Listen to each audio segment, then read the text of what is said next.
Bonsoir à tous et bonsoir à toutes. Bienvenue dans Punchline ce soir sur CNews et sur Europe 1. C'est une condamnation qui fera date dans l'histoire politique de la Ve République.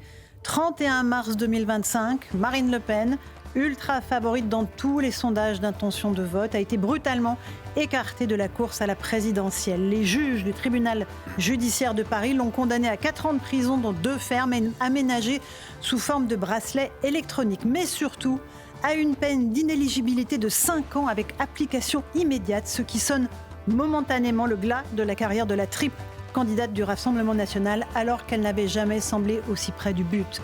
Certes, en politique, on n'est jamais mort, mais le coup porté est tellement dur qu'il interroge profondément sur un système judiciaire qui a désormais le pouvoir de décider à la place du peuple qui peut se présenter ou pas.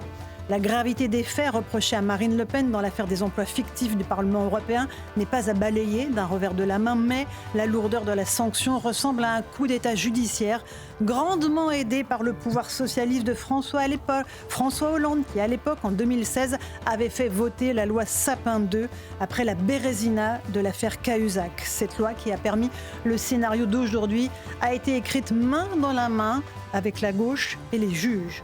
Le peuple souverain sera donc privé de la candidature de Marine Le Pen, ce qui aura des conséquences encore incalculables sur le plan politico-sociétal. La crise de régime est à son paroxysme. Je crois qu'en France, la meilleure cour suprême, c'est le peuple, disait Charles de Gaulle. Aujourd'hui, ceux qui ont le pouvoir, ce sont les juges. On va en débattre ce soir dans Punchline.